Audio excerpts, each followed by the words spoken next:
Hello বন্ধুরা, good morning. My family ব্লগে সবাইকে স্বাগত। আশা করছি যে যেখান থেকে আমার ভিডিওটা দেখছো সবাই ভালো আছো। আমার ভিডিওটা পুরো দেখার অনুরোধ রইল।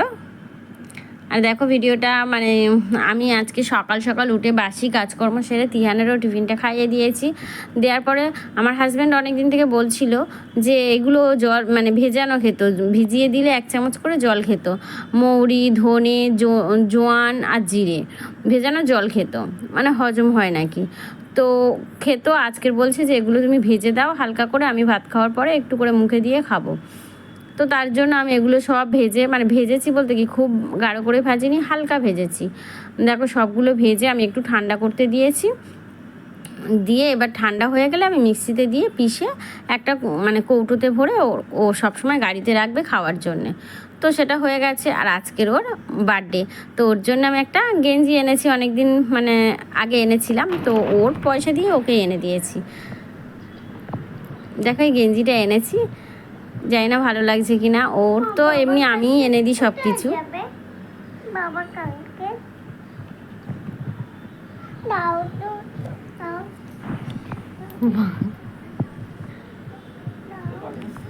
না কেটে ফেলো।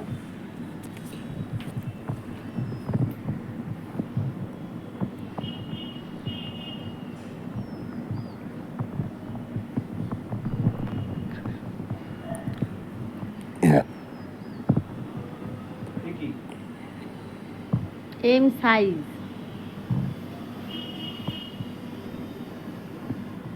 ভালো লাগছে পরে? ভালো লাগছে না? ভালো লাগছে বাবা? ভালো লাগছে? হ্যাঁ, ঠিক আছে তো। আর দুপুরবেলা খাওয়া দাওয়া করলাম মাংস আর কয়েক রকম ভাজাভুজি দিয়ে ওকে ভাত দিয়েছিলাম। আর দেখো রাত্রে আমরা সন্ধেবেলা চলে এসেছি একটা গোদরেজের দোকানে, গোদরেজ খাট, সোফা, আলমারি সব কিছু পাওয়া যায়।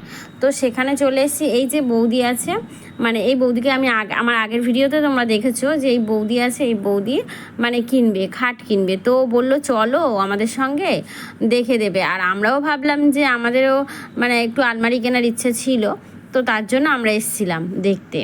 তো দেখতে এলাম, জিনিসগুলো খুবই ভালো কিন্তু অনেকটা দামি।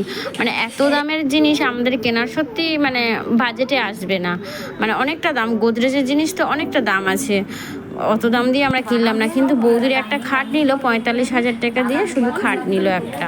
এটা হলো বৌদির দিদি। আর আমি বসে বসে সোফাতে দেখছিলাম, সোফাটা খুব সুন্দর নরম, তো তাই বসে বসে একটু দেখছিলাম।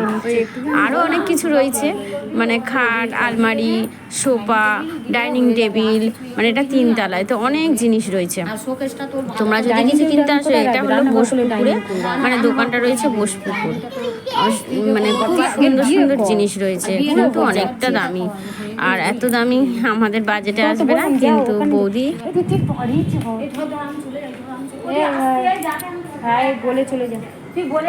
তারপর আমি এখান থেকে একটু ভিডিও করলাম, শর্ট ভিডিও করলাম একটু, আর একটু একটু ভিডিও করে নিলাম।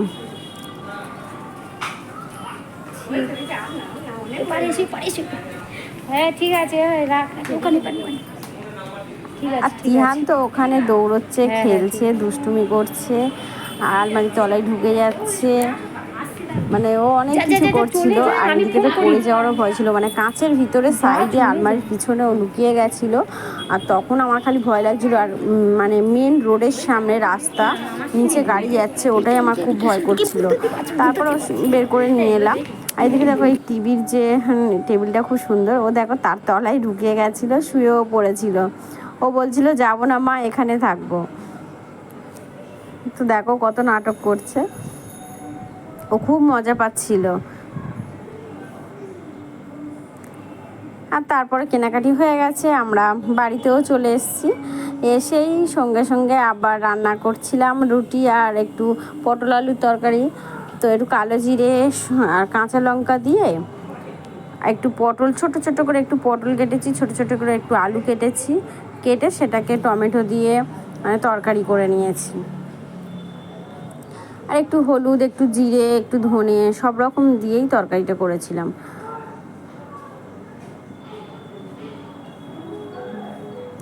আর এতে আমি মানে অল্প জল দিয়েছিলাম, পটলটা ভালো করে ভেজে ভেজে নিয়ে তারপরে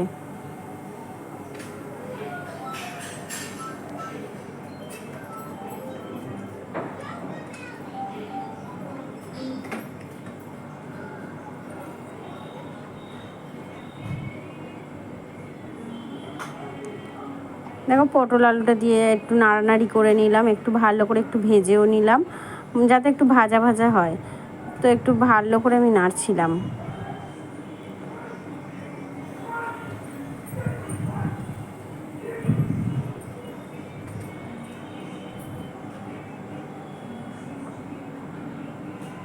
অল্প করে একটু হলুদ দিয়ে দিলাম।